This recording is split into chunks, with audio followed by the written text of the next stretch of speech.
हाँ, hello students, ये हमारा रोटेशनल डायनामिक्स का जो है वो 7th लेक्चर है। इसमें हम आज आपको रेडियस ऑफ जायरेशन पहले डिस्कस करेंगे। तो आप हेडिंग डालें आप लोग, radius of gyration, GYRATION, radius of gyration. देखिए, पहले आप समझ लें कि रेडियस ऑफ जायरेशन है क्या। जैसे मान लीजिए ये डिस्क है, बाद में डिफिनीशन लिखाएंगे तो ये समझ में आ जाएगा। पहले ये डिस्क है, डिस्क का अपने सेंटर के अबाउट मोमेंट ऑफ इनर्शिया कितना होता है मालूम? हाफ mr², यानी mr²/2।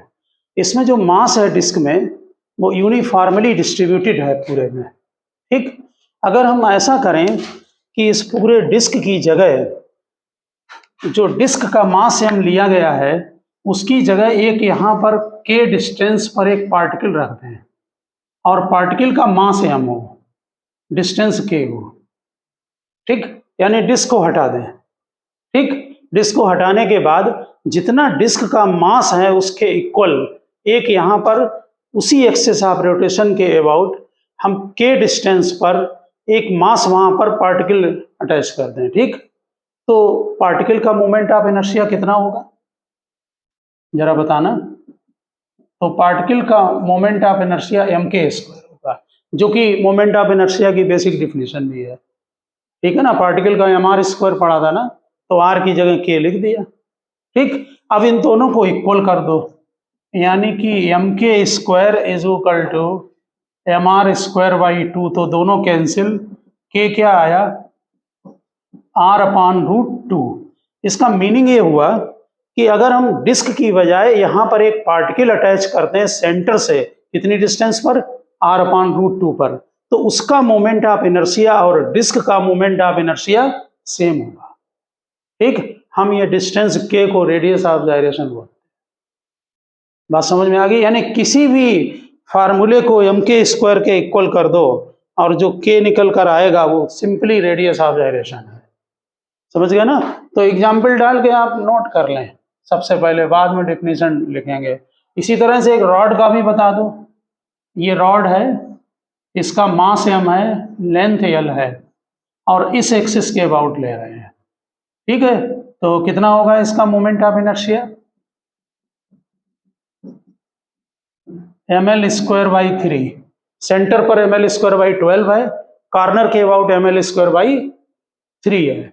अब हम पूरे रॉड की जगह एक मास अटैच कर दें पार्टिकल k डिस्टेंस पर, तो फिर k is equal to l/√3 होगा।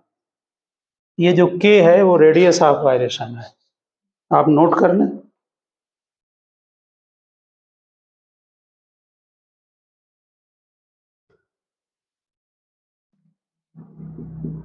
अब फिर डिफिनेशन लिखते हैं।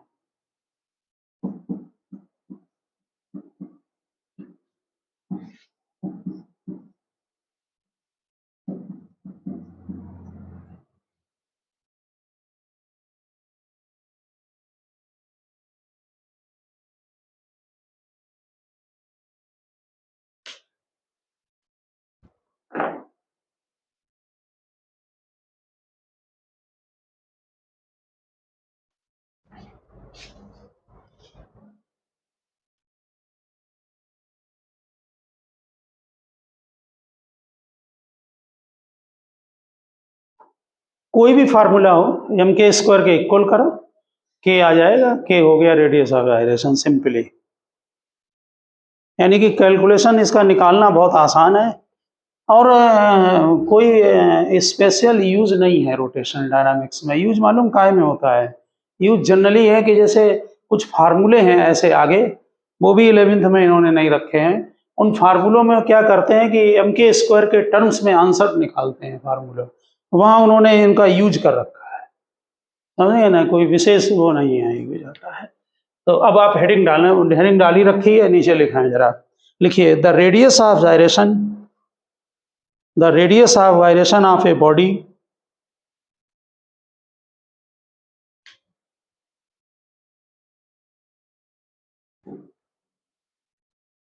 लिखा of a body about an given axis, about A given axis is the perpendicular distance, about a given axis is the perpendicular distance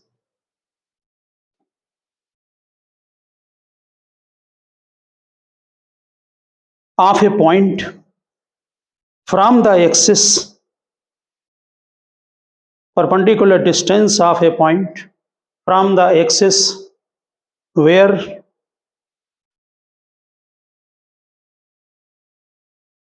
if whole mass of the body, where if whole mass of the body were concentrated, whole mass of the body were concentrated, the body shall have, the body shall have the same mi, the same mi as it has, as it has with the actual distribution of mass, as it has with the actual distribution of mass. Next para में लिखना, it is the distance, it is the distance whose square,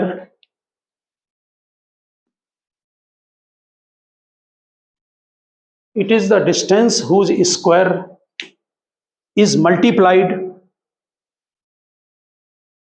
with the mass of the body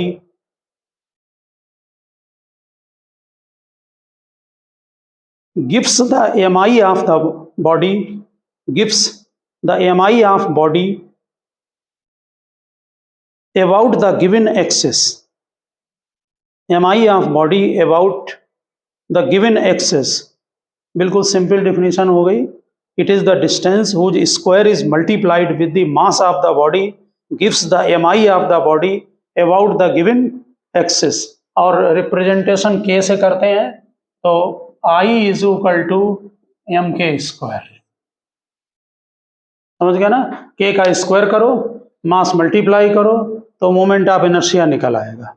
ठीक, अब हमने यहाँ पर formula तो आप समझ गए हैं, इसकी एक डिफिनीशन और दी जाती है बुक्स में। यहाँ पर ये कोई रिजिड बॉडी है, इसमें ये डिवाइड कर लिया मास m1 m2 m3, इसकी एक्सिस ऑफ रोटेशन से distance r1 r2 r3 and r4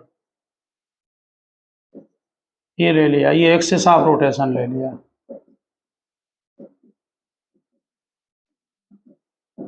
ठीक, और ये रिजिड बॉडी,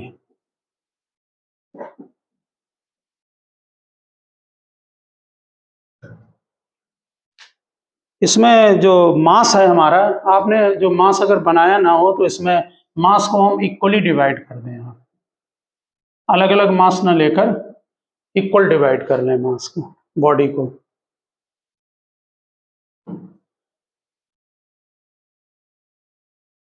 देखिए, consider a rigid body, consider a rigid body, consider a rigid body consists of n particles, each of mass m, each of mass m, then mi is equal to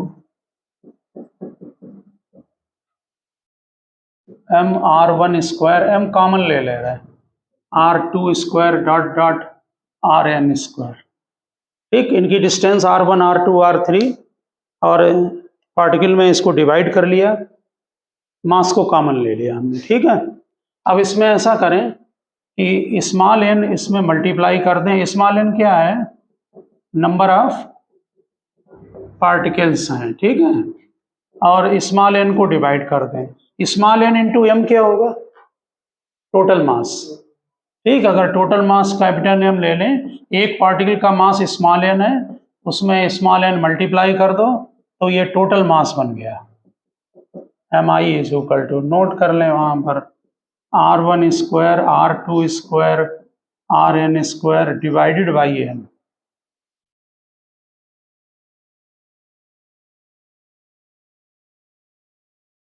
ये तो हमने rigid body को particle में divide करके और उसका moment of inertia लिख लिया है।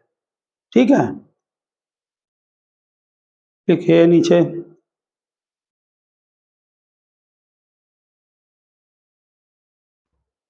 if the total mass, if the total mass, capital M लिखना, टोटल मास हमने कैपिटल M एज्यूम कर लिया है। if the total mass capital M were concentrated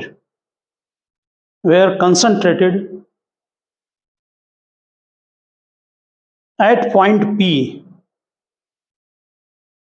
point अभी बना लेंगे वहां कहीं, at point P at a perpendicular distance K,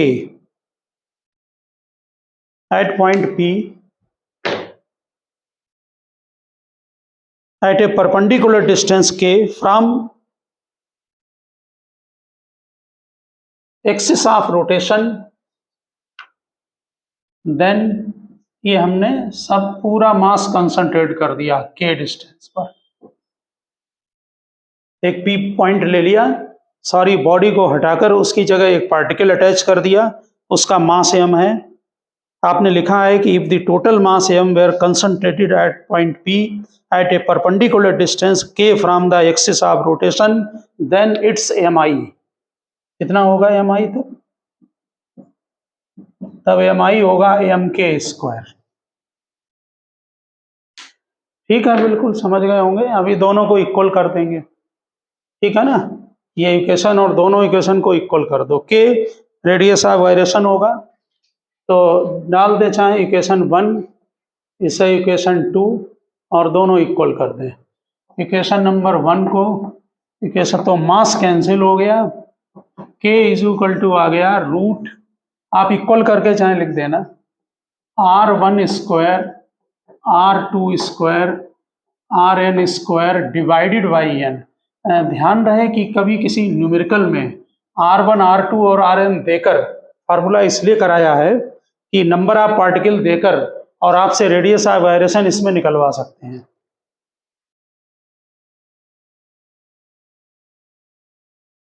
जब आप बहुत सारे पार्टिकल का मोमेंट ऑफ इनर्शिया लेते हैं तो उसमें MR स्क्वायर फार्मूला लगाते हैं ना, तो ऐसे क्वेश्चन कहीं कहीं पर गिवन है कि उन्होंने जो डिस्टेंस है वो सीरीज में दे दी मैथमेटिकल, ठीक है ना, जैसे AP बन रही है, GP बन रही है, फिर उसमें मास कॉमन ले लिया और अंदर AP GP लगा दी।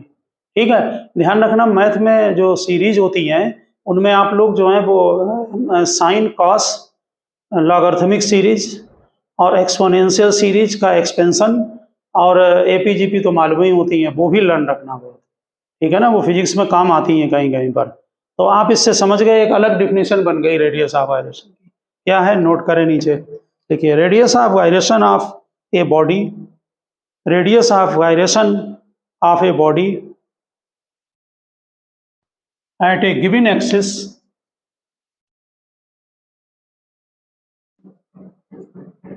radius of gyration of a body at a given axis is equal to root mean square distance. ठीक से देख लें, इसे बोलेंगे root mean square distance, square करें, ठीक है, root mean square distance of the constituent particles of the body. Mean निकाल लिया, फिर रूट ले लिया है। Constituent particles of the body from the given axis, हाँ, root mean square distance of the constituent particles of body from the given axis, from the given axis। समझ गए होंगे ना बात? ठीक, आप इसमें एक पुराना आर्टिकल हम डिस्कस करेंगे, थोड़ा इसमें रोटेशन में अलग यूज होता है, आप हेडिंग डालें एंगुलर वेलोसिटी, एंगुलर वेलोसिटी।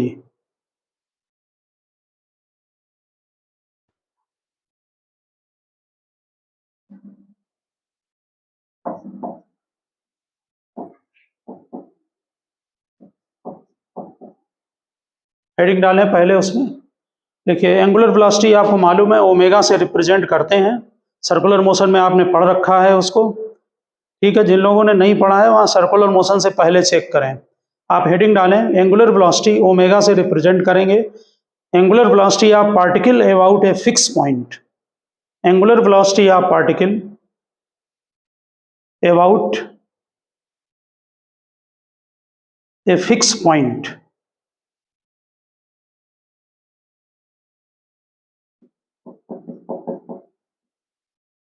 जो फिक्स्ड पॉइंट है हमारा वो O है, पार्टिकल P पर है।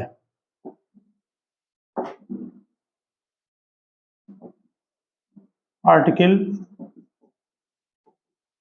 एट पॉइंट P है और R उसका पोजीशन वेक्टर है, यानी OP से जो वेक्टर है ये किसी समय इसका पोजीशन है, वेक्टर है, और ये आपको वेलोसिटी थी। वेलोसिटी थोड़ा सा 90 पर नहीं लेना, ऐसे लेना वेलोसिटी को।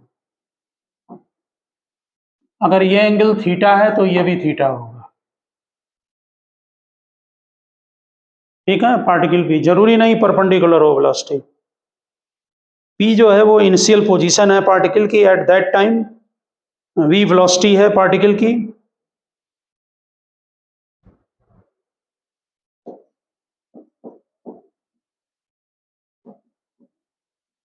वेलोसिटी ऑफ पार्टिकल, और OP जो है उसका पोजीशन है जिस टाइम आप एंगुलर वेलोसिटी निकाल रहे हैं इंस्टेंटेनियस।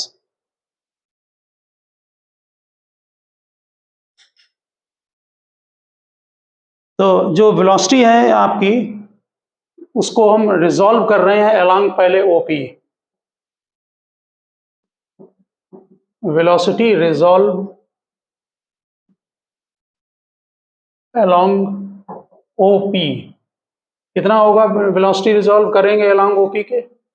V cos थीटा, ठीक है ना, OP के अलोंग, जहां ऑब्जर्वर खड़ा हुआ है उसके सामने बिल्कुल, ठीक है। तो और ये जो V है ये पैरेलल वाला V कहलाएगा, यानी अलोंग है तो V पैरेलल है, यानी OP के अलोंग है, ठीक है ना। तो यहां पर आप ये dr/dt हुआ एक तरह से, मैग्नीट्यूड लिया है, यहां वेक्टर नहीं लगाए, dr/dt, ठीक। R किस रेट से चेंज हो रहा है वो V cos थीटा होगा, ठीक। एक बात यहां पर और ध्यान रखना, इसमें आप आगे नोट कर दें dr/dt के, rate by which magnitude of R changes, rate by which magnitude of R changes, rate by which magnitude of R changes होना भी चाहिए, dr/dt है। यहां पर एक बात और बता दें कि अगर ऑब्जर्वर यहां पर खड़ा होगा इस जगह पर और पार्टिकल को अगर वो देखेगा तो पार्टिकल उससे दूर जा रहा है। हमने एक प्रोजेक्टाइल मोशन का लास्ट में कॉम्पिटिटिव एग्जाम का आर्टिकल डाला है, ठीक है ना, प्रोजेक्टाइल का, उसमें इसको एक क्वेश्चन में लास्ट में डिटेल में डिस्कस किया है, मतलब इसका इम्प्लीमेंटेशन है वहां पर जो आप ये लिख रहे हैं फार्मूला। तो वेलोसिटी का कंपोनेंट किधर होगा? अवे फ्रॉम द ऑब्जर्वर, ठीक है ना। तो ये वेलोसिटी सेपरेशन होगी क्योंकि दूर जा रहा है, ऑब्जर्वर की तरफ नहीं आ रहा है, समझ गए ना ये बात, ठीक। तो वहां पर लिख दिया होगा आपने rate by which magnitude of R changes. और जो ये पार्टिकल की बात चल रही है, ठीक, आप जब दूसरा कंपोनेंट करेंगे, कौन सा? परपेंडिकुलर कंपोनेंट, उसमें डिस्टेंस को मल्टीप्लाई कर दें, ये एंगुलर वेलोसिटी आएगी। कितना होगा कंपोनेंट परपेंडिकुलर? बोलो, V sine theta by R, ठीक है ना। यानी कि हम ऑब्जर्वर जहां पर खड़ा है पार्टिकल की पोजीशन को वहां पर मिलाएं और जो वेलोसिटी पार्टिकल की होती है उसको परपेंडिकुलर करें, वो कंपोनेंट लें, वो एंगुलर वेलोसिटी देगा। सर्कुलर मोशन वगैरह में आपका प्रॉब्लम इसलिए नहीं आती है कि जब सर्कुलर मोशन में, यहाँ ध्यान देना, ये R होता है, वहां ऑब्जर्वर सेंटर पर है। आप जो एंगुलर वेलोसिटी सर्कुलर मोशन में पढ़ते हैं उसमें वो विद रिस्पेक्ट टू सेंटर होती है। तो ये तो मूव आगे कर नहीं रहा अभी, ठीक, अभी तो पार्टिकल ही चल रहा है, आपने हेडिंग में पार्टिकल डाला है। यहाँ पर ध्यान देना, अगर ये क्लॉकवाइज मूव कर रहा है तो वी ए होगा। आप अच्छी तरह से देख लें, यहाँ पर ओमेगा होता है वी बाई आर, और आपको फार्मूला भी मालूम है V is equal to R omega. समझ में आ गई बात, ठीक। ये जो वेलोसिटी का कंपोनेंट है वी साइन थीटा, यहाँ पर लिखें। पहली बात, angular velocity of P about O है,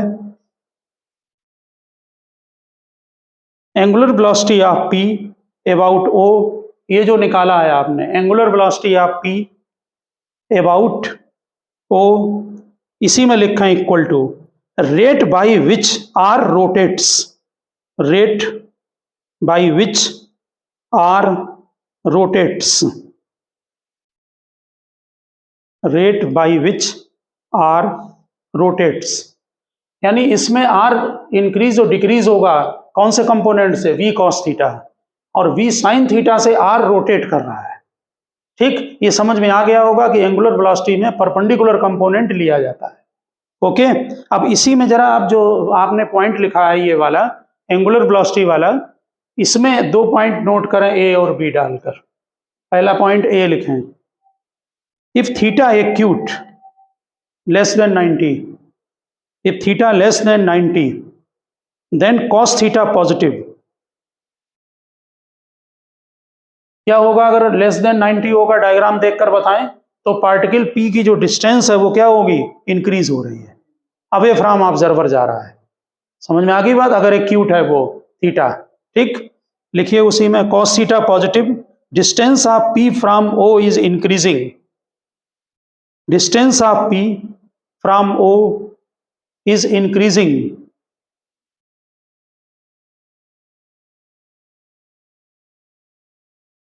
ब्रैकेट में लिख देना particle is going away from observer, particle is going away from observer, particle is going away from observer. वो प्रोजेक्टाइल का न्यूमेरिकल कभी जरूर देखना, उसमें काफी कॉन्सेप्ट क्लियर होगा इसका। सेकंड पॉइंट लिखें बी में, इफ थीटा ग्रेटर देन 90, 180 से तो ज्यादा वैसे ही नहीं होगा, आपको मालूम है एंगल होता नहीं वेक्टर का 180 से ज्यादा। If theta greater than 90, distance of P from O decreasing, distance of P, आराम से डायग्राम में देखकर करना, distance of P from observer is decreasing.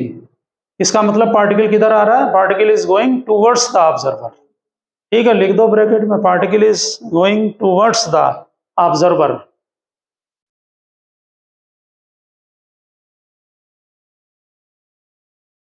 और तीसरा part, theta is equal to 90,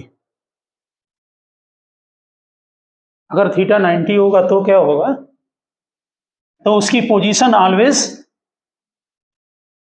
constant रहेगी, रहेगी ना, प्योर सर्कुलर मोशन यूनिफॉर्म, ठीक है ना।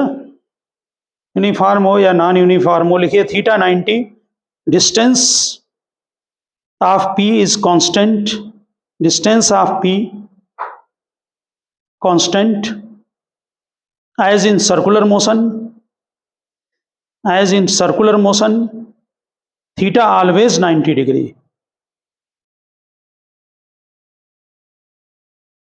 यानी विद रिस्पेक्ट टू सेंटर हमेशा डिस्टेंस कांस्टेंट रहती है,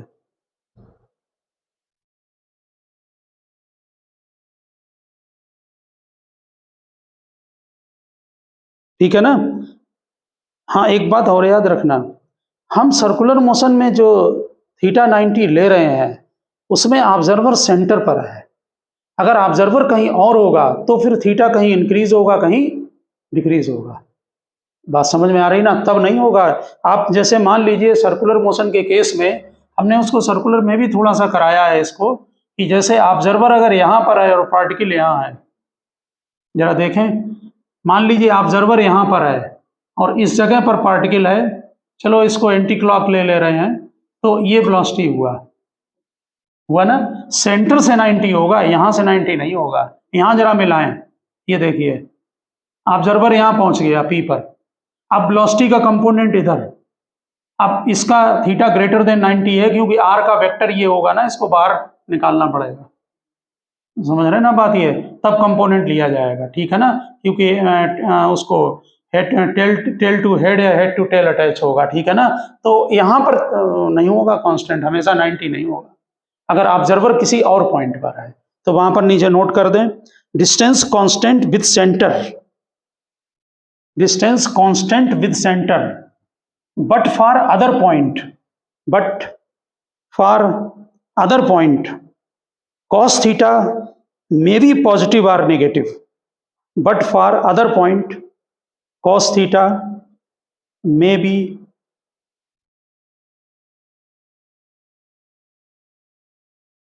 positive or negative. So distance sometimes increases and sometimes decreases. Distance sometimes increases and sometimes decreases. ये तो ऑब्जर्वर की पोजीशन पर डिपेंड करेगा कि ऑब्जर्वर कहाँ लेते हैं। आप सर्कुलर मोशन जो जनरली में पढ़ते हैं उसमें ऑब्जर्वर सेंटर पर आए, लेकिन जरूरी नहीं सेंटर पर हो ऑब्जर्वर, समझ में आ गई होगी बात, ठीक है ना। अब इसी में रखना पॉइंट लिख दें, अगर मान लीजिए पार्टिकल स्ट्रेट लाइन में मोशन कर रहा है, ऑब्जर्वर यहां था और पार्टिकल यहां आए और सीधे जा रहा है, तब थीटा कितना है स्ट्रेट लाइन में 0 है, इसका मतलब एंगुलर वेलोसिटी नहीं होगी। तब कैसे दिखेगा स्ट्रेट लाइन में आगे जाता हुआ, बना दें, देखिए for straight line motion theta 0 और 180, थीटा 0 और 180, वेलोसिटी का परपेंडिकुलर कंपोनेंट 0, एंगुलर वेलोसिटी 0। तो हमने ये जो अभी डिस्कशन किया है ये पार्टिकल की एंगुलर वेलोसिटी है और विद रिस्पेक्ट टू ऑब्जर्वर, ठीक, ऑब्जर्वर की पोजीशन पर ये डिपेंड करेगा कि क्या सिचुएशन होगी। अब आप सेकंड आर्टिकल लिखें, angular velocity of rigid body, आप ओमेगा लिख दें direct, omega of rigid body in pure rotational motion, omega of rigid body in pure rotational motion, omega of rigid body in pure rotational motion. देखिए इसका आपको काफ़ी idea है pure rotation का, इसमें जितने भी पार्टिकल हमने उस दिन भी बताया था कि ये सभी पार्टिकल सर्कुलर मोशन में इसमें मूव करेंगे और जितने भी पार्टिकल होंगे उनकी सबकी एंगुलर वेलोसिटी कांस्टेंट होगी। ये हमने रोटेशन को जब स्टार्ट किया था तभी आपको बताया था, ये समझ में आ रही ना बात। अगर कोई भी जो बॉडी है अगर वो रोटेट करेगी, तो जैसे ये डिस्क है आपकी, ये ऐसे मान लीजिए रोटेट हो रही है ऐसे, ठीक, तो ऐसी कंडीशन में जितने पार्टिकल हैं सब सर्किल में मूव कर रहे हैं, करते हैं ना, और सबकी एंगुलर वेलोसिटी कहीं पर भी आप देख लें, ये लाइन में जितने भी पार्टिकल होंगे ये घूम के यहाँ आ गए, समझ गए ना। और अदर पार्टिकल की भी यही सिचुएशन होगी, इसमें ओमेगा आपका जो है अगर यूनिफॉर्म उससे कर रहे हैं तो ओमेगा कांस्टेंट रहेगा, लेकिन सबका एक जैसा। तो प्योर रोटेशनल मोशन में इसमें ओमेगा जब आप निकालेंगे तो दो ही फार्मूले, omega average is equal to delta omega by delta T और omega instantaneous D omega by D T, बस ये फार्मूले यूज करेंगे आप।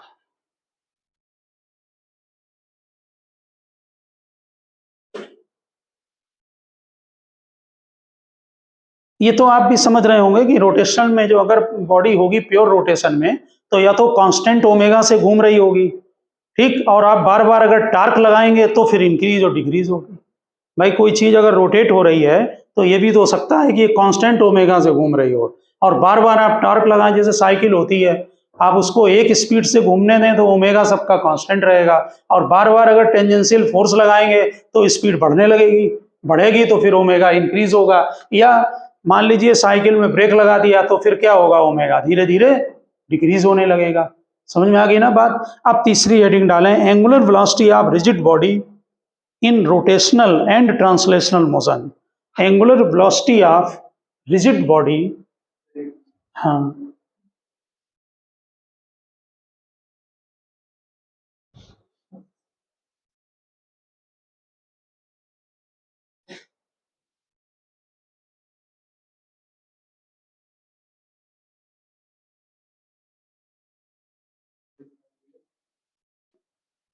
क्या कह रहे हैं, ये ओमेगा एवरेज है, ये तो आर और थीटा लिख दिया ऐसे ही हमने, इसका कोई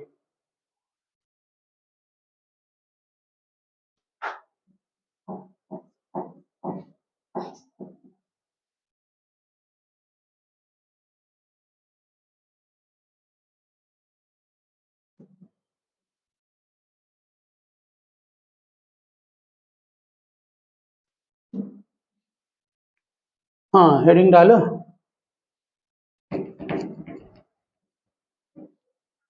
ये बना लिया। लिखिए angular velocity of rigid body in rotational and translational motion, दोनों मोशन हो रहा है। Angular velocity of rigid body in rotational and translational motion. देखिए इस बार जो ये आपकी रिजिड बॉडी है, ये आप में रोटेट भी हो रही है और आगे भी जा रही है, ठीक है ना। पूरी बॉडी जो है आप समझ सकते हैं। जैसे देखिए कभी कभी क्या होता है, जैसे ये मान लीजिए पेन में ये 2 पॉइंट हैं, अगर इन दोनों पॉइंट की वेलोसिटी सेम है तब तो ये स्ट्रेट लाइन होगा। अगर इसकी वेलोसिटी ज़्यादा है और इसकी कम है तो मालूम क्या होगा, आगे बढ़ते समय ये तो कम बढ़ेगा, ये ज़्यादा बढ़ा। ध्यान देना, ये कम बढ़ा, ये ज़्यादा बढ़ा। ध्यान दें जरा, क्या होगा, इस जब ये कम बढ़ेगा और ये ज़्यादा बढ़ेगा तो यहाँ पर जो ऑब्जर्वर बैठा है उसको ये पॉइंट रोटेट करता हुआ दिखाई पड़ेगा। आ रही बात समझ में? देखो ना, ये अभी यहाँ से यहाँ पहुंचा और ऑब्जर्वर यहाँ बैठे इसको देख रहा है, तब तो बराबर दूरी दोनों ने चली है, चली ना। अगर मान लो ये ऑब्जर्वर इतना ही बढ़ा यहाँ पर और ये ज्यादा बढ़ गया तो क्या होगा, ये तो यहाँ आया, ये ऐसे ज्यादा बढ़ गया और ये लेंथ फिक्स है। भाई रिजिड बॉडी में लेंथ तो फिक्स रहेगी, तो मालूम क्या होगा कि ये भी जा रहा है आगे, ये भी, लेकिन इसके अबाउट ये पॉइंट रोटेट होने लगेगा। आ रही बात समझ में? तो जैसे मान लीजिए ये आपकी कोई रिजिड बॉडी है और इसमें हम कोई वो ले रहे हैं, एक पॉइंट ये ए ले लिया, एक पॉइंट बी ले लिया, इसमें यहाँ पर ये वेलोसिटी ले लो वी बी, ये वेलोसिटी ले रहे हैं वी ए, ठीक।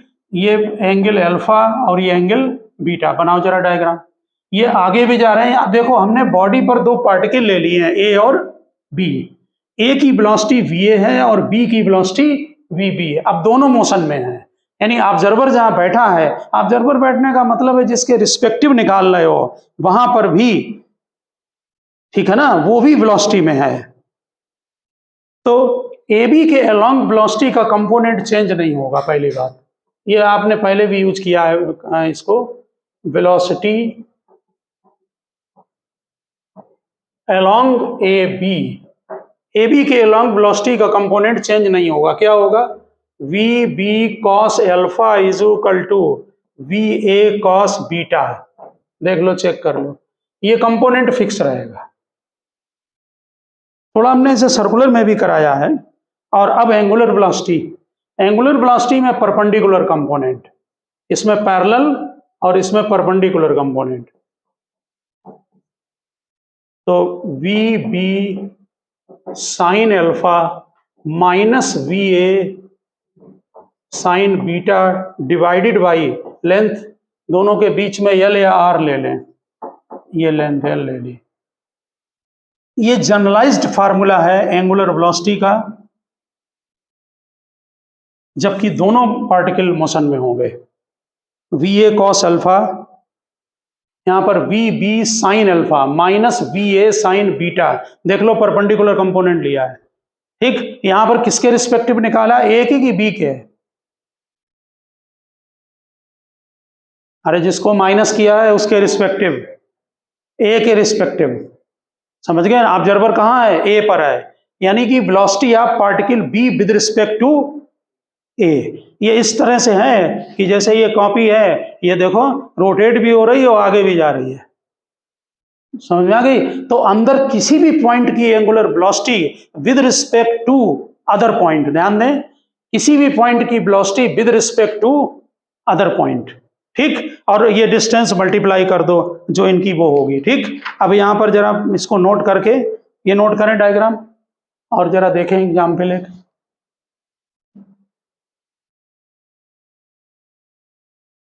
जैसे हमने इसको एक बार पहले भी क्वेश्चन कराया है कि ये मान लीजिए एक लैडर रखा हुआ है जरा बताएं यहाँ पर, ये इसका ये एंगल 30 डिग्री है और ये एंगल 60 डिग्री है। इस पॉइंट की वेलोसिटी v है, a की नीचे आ रहा है, और b की वेलोसिटी बताओ कितनी होगी।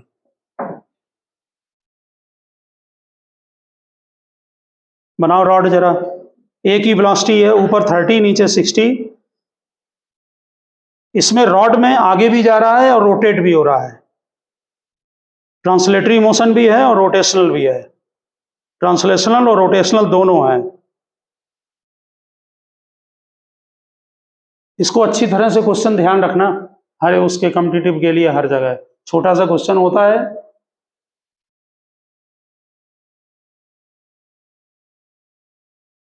तो पहले लिखो find V B, velocity B point की। बोलो कैसे निकालें, जल्दी बताओ। इसकी वेलोसिटी कैसे निकालें वी बी। इसका कंपोनेंट ले लो इसके लेंथ के अलोंग। तो पहला है वी बी निकालना है, तो इसका कंपोनेंट लेंथ के अलोंग कितना होगा, v cos 30।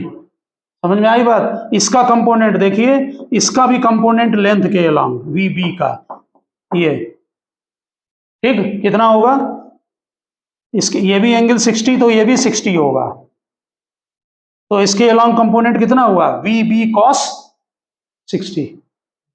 अभी तो कर ही cos कंपोनेंट, ये क्या लिखा है ना। तो इसके वी बी cos 60, cos 30 कितना होता है, √3/2, वी बी cos 60 1/2, तो V B is equal to v√3। ये निकल आई velocity.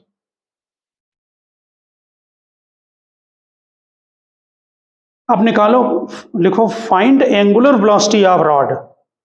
Find angular velocity of rod, इस फार्मूले को लगाएंगे, जरा बताओ एंगुलर वेलोसिटी कितनी होगी। Find angular velocity of rod,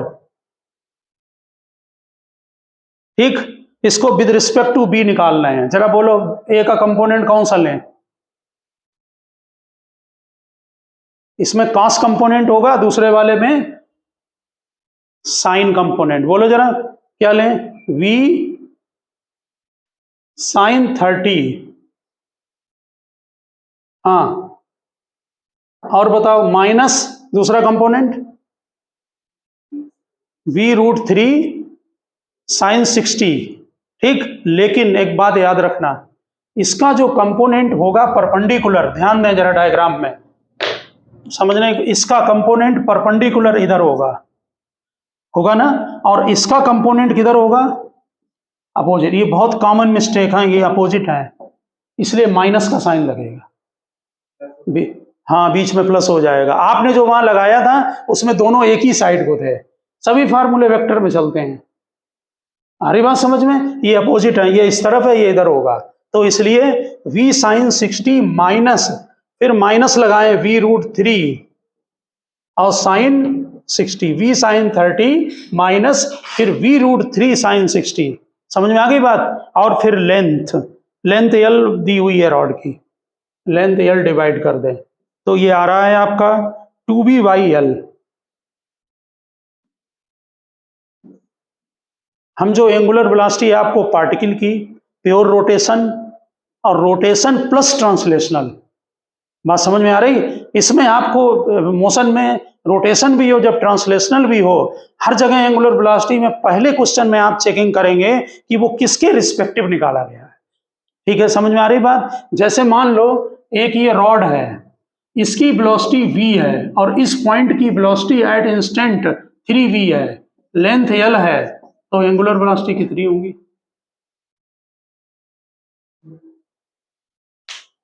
इसमें तो हमने सीधे परपेंडिकुलर ले ली है, कंपोनेंट भी नहीं करने। कौन सी लेते हैं वेलोसिटी, एंगुलर वेलोसिटी निकालने के लिए कौन सा कंपोनेंट यूज करते हैं, परपेंडिकुलर वाला, और इसमें परपेंडिकुलर कंपोनेंट है। बस इतना सा ध्यान रखें कि दो पॉइंट की जो वेलोसिटी अगर दी हुई है, तो अगर लाइन के अलोंग निकालें तो वो वेलोसिटी चेंज नहीं होगी, क्योंकि लेंथ नहीं चेंज हो सकती है ना किसी पॉइंट की, बात समझ गए ना। और एंगुलर वेलोसिटी निकालनी हो तो फिर ये फार्मूला यूज करेंगे। और इसमें डायरेक्शन का ध्यान रखें, इसमें कौन सा कंपोनेंट ये लेंगे, परपेंडिकुलर कंपोनेंट। तो बताओ एंगुलर वेलोसिटी कितनी हुई, 3v - v/l, यानी 2b/l, ये एंगुलर वेलोसिटी आ गई। बात समझ में आ गई ना। और इस एंगुलर वेलोसिटी के मेथड से हम किसी रोटेटिंग बॉडी में जो कर रही है बॉडी, उसके हम ट्रांसलेटरी वेलोसिटी भी निकाल लेते हैं। जैसे अभी छोटा सा एग्जांपल तुमने सर्कुलर में यूज किया, यहाँ वेलोसिटी v है, ये r है, और कितने से घूम रही, ओमेगा से, तो इसका मतलब v = r ओमेगा, तो v निकल आया ना v। यहाँ पर देखो, अगर आपको एंगुलर वेलोसिटी दे दी जाए, ध्यान दें इस फार्मूले में, एंगुलर वेलोसिटी गिवन हो और यहाँ b1 और b2 डाल दें अपॉन l, तो b2 या b1 निकल आएंगे। यानी किसी भी पॉइंट की लीनियर वेलोसिटी भी निकल सकती है। समझ में आ गई। उसको निकालने के लिए परपेंडिकुलर डिस्टेंस देख लो जिस पॉइंट पर निकालना है, और वेलोसिटी का परपेंडिकुलर कंपोनेंट यहाँ पर निकल आएगा।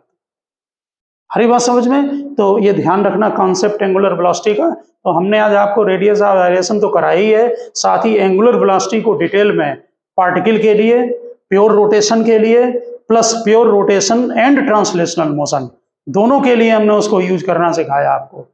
समझ गए ना। तो ये फार्मूला आप ध्यान रखना। ओके, मिलते हैं नेक्स्ट लेक्चर में।